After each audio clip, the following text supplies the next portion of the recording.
मैनपुरी में कांग्रेस के प्रदेश महामंत्री प्रकाश प्रधान ने न्यूज सीपीएस को एक दिए विशेष इंटरव्यू में बताया है कि कांग्रेस देश को देखती है, संविधान को देखती है, वह देश को चलाना जानती है। 2024 में इंडिया गठबंधन की सरकार बनेगी। भाजपा इससे घबरा गई है, सुरक्षा व्यवस्था चरमरा गई है। भाजपा सरकार में किसान मजदूर सब परेशान हैं, लॉ एंड ऑर्डर बहुत ही खराब है। आइए क्या कुछ बताया है प्रदेश महामंत्री प्रकाश प्रधान ने, आइए ये भी सुने इस पूरी खबर के जरिए। हमारे चैनल को लाइक। प्रधान जी, 2024 में चुनाव होने जा रहा है, क्या स्थिति रहेगी कांग्रेस की? देखिए, 2024 में कांग्रेस निश्चित इंडिया गठबंधन सरकार बनाएगा देश में, और इंडिया गठबंधन से माननीय प्रधानमंत्री मोदी जी सहित उनकी पार्टी घबरा गई है देश में। उत्तर प्रदेश की बात कही जाए सुरक्षा व्यवस्था के बारे में। देखिए, उत्तर प्रदेश में सुरक्षा व्यवस्था, पुलिस का इकबाल समाप्त हो चुका है, सरकार का इकबाल समाप्त हो चुका है। अपराधी बेखौफ घूम रहे हैं, माताओं बहनों पर अत्याचार बढ़ गए हैं, गरीबों पर बुलडोज़र चल रहे हैं। कोई जांच की आवश्यकता नहीं, जो उनका आदमी है चाहे लाख खून कर जाए तो माफ़ है, लेकिन दूसरे पे जरा भी आरोप है तो उस पर बुलडोज़र चल जाता है। निश्चित रूप से अपना अपना देख करके चल रहे हैं। पूरे प्रदेश में महंगाई, बेरोजगारी, किसान उत्पीड़न, ऐसी समस्याएं हैं जिनसे त्राय त्राय मची हुई है। इसकी तरफ सरकार को कोई ध्यान नहीं है, और वास्तव में लॉ एंड ऑर्डर की जिम्मेदारी प्रदेश के मुखिया माननीय मुख्यमंत्री जी की है, एवं उनके अधीन प्रदेश में एक पद होता है लॉ एंड ऑर्डर का। आज तक इतने अपराध बढ़े, यानी कितने अधिकारी बदले गए, कितने जहाँ कार्रवाई करते हैं निचले हो जाती है। क्या लॉ एंड ऑर्डर जो के अधिकारी जो हैं उनकी कोई जिम्मेदारी नहीं होती? आज तक कितने साल होने को दूसरा कार्यकाल चल रहा, वो अधिकारी अपनी जगह पे बने रहते हैं। तो दोषी कौन है? दोषी पे कोई कार्रवाई योगी सरकार नहीं कर रही है, निर्दोषों पे कार्रवाई हो रही है। ये सरकार जन विरोधी है।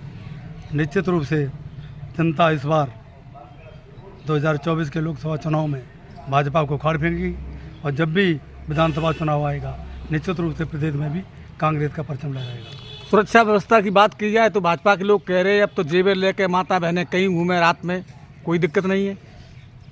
आप माता बहनों की बात कर रहे हैं, माता बहनों का निकलना दूर हो गया है। माता बहनें अपनी इज्जत को बचाने में अपने को असुरक्षित महसूस कर रही हैं। जेवर की तो बहुत दूर की बात है। प्रतिदिन किसी न किसी ज़िले में 2-4 रेप होना आम बात हो गई है, तो जेवर कहाँ से बच जाएगा? जब वो अपनी इज्जत नहीं बचा पा रही हैं तो रेप तो, जब इज्जत नहीं बच पा रही है तो जेवर तो बहुत दूर की बात हो गई। सरकार केवल झूठ बोलती है, जैसे 15 लाख बोले थे, ऐसे बहुत जन कितने वादे किए। एक रेलवे स्टेशन मध्य प्रदेश में बताइए, अभी जहाँ घास जमी खड़ी वहाँ रेलवे स्टेशन चल रही है। एक पूर्वांचल में हॉस्पिटल बताया, जो 2009 में ही 14 में बताया था कि बन के शिलान्यास कर दिया था। महेंद्र नाथ पांडे है, कोई विधायक हैं, वो आज तक वहाँ घास खड़ी हुई है। रुपया खर्च हो जाता है। सरकार की मंशा क्या होती है? जो सड़क 80 करोड़ में बन जानी चाहिए वो 280 करोड़ में बन रही है। सरकार केवल लूट मचाने में लगी हुई है, और निजी संपत्तियों को बेच करके काम चला रही है, लोगों को धोखा दे रही है। छात्रों को न्याय नहीं मिल पा रहा है, बेरोजगारों को नौकरी नहीं मिल पा रही है। इस सरकार में कोई भी व्यक्ति संतुष्ट नहीं है। सरकार की निश्चित रूप से जनता का विश्वास उठ चुका है।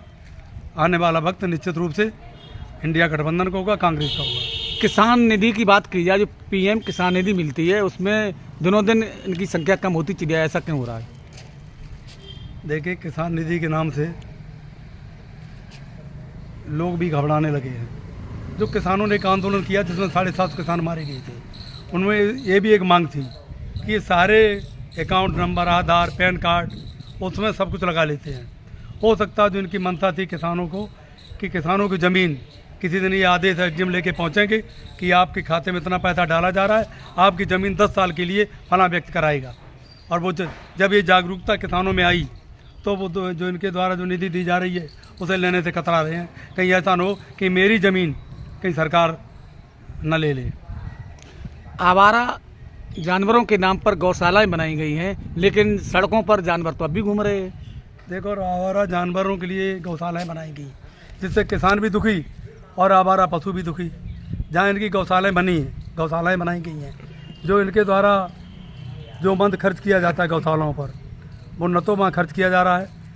ऐसी ऐसी गौशालाएं हैं जहाँ सैकड़ों गायें सड़ गई हैं, सड़कों पर मर रही हैं, एक्सीडेंट हो जाता है सड़क पर, गाय घायल हो जाती है, जानवर घायल हो जाते हैं, एक्सीडेंट होने में जनहानि भी हो जाती है। लेकिन निश्चित रूप से ये सरकार गौशाला गायों के नाम से केवल हिंदुत्ववादी छवि बना करके देश की जनता को गुमराह करना चाह रही थी। लेकिन इससे किसान तबाह हो गया, सड़क पर चलने वाले लोग तबाह हो गए। यही नहीं, वो गायें भी तबाह हो गई जिन्हें इन्होंने गौशालाओं में बंद कर दिया कि कहीं न कहीं जो है सुरक्षा के नाम पर, केवल उसके गौशालाओं के नाम पर इतना धन लेते हैं कि सरकार के लोग नीचे से ऊपर तक उसमें सम्मिलित हैं भ्रष्टाचार में। गायों को कुछ नहीं मिल पाता है। आपकी सरकार आने पर कैसे इनको निजात मिलेगी गायों से, किसानों को? हमारी सरकार में माननीय राहुल जी, माननीय खड़गे जी, सोनिया जी के साथ मिलकर के जो चलाने जा रहे, पहले तो उन्होंने यही चलाया कि ओबीसी, राहुल जी ने ओबीसी की जो बात रखी है वो इसलिए रखी है कि जितनी जिसकी संख्या उतनी उसकी भागीदारी। इसके साथ एक शब्द और बढ़ाया गया लोग इसका, दूसरा कि आर्थिक रूप से एक और साथ किया गया है कि पूरे देश का आर्थिक रूप से भी आकलन किया जाएगा सरकार आने पर, और किसी भी जात के व्यक्ति यदि आर्थिक रूप से वो कमज़ोर है तो उसको भी वही रियायतें दी जाएंगी जो अन्य लोगों को मिलेंगी।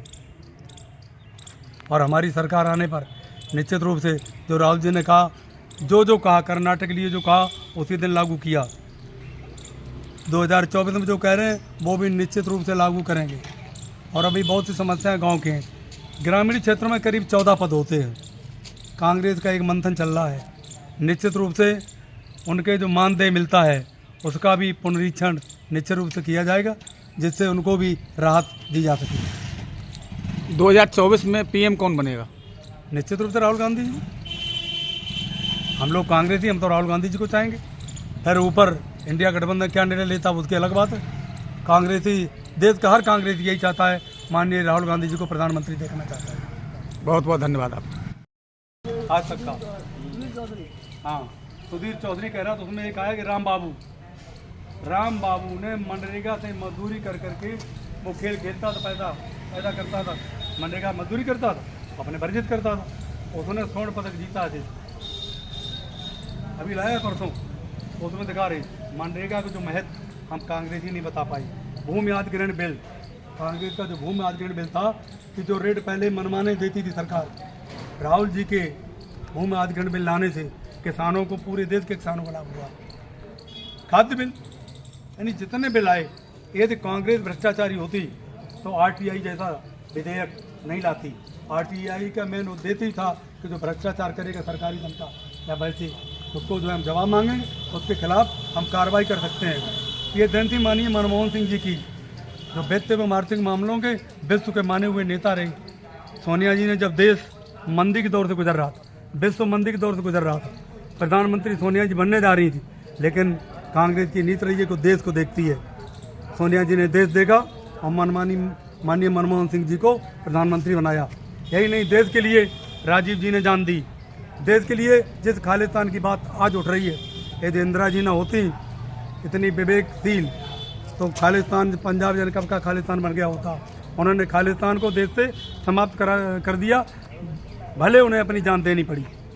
तो जब तक कांग्रेस ने दो गांधी परिवार ने दो बलिदान इस देश को बचाने के लिए दिए, यदि प्रधानमंत्री का लालच होता तो राहुल गांधी पप्पू नहीं कहे जाते, प्रधानमंत्री कहे जा रहे होते। 10 साल कांग्रेस सत्ता में रही। कांग्रेस को देश को देखती है, देश की जनता को देखती है, देश के संविधान को देखती है। कांग्रेस संविधान के हिसाब से चलना जानती है और लोगों को चलाना जानती है। धन्यवाद।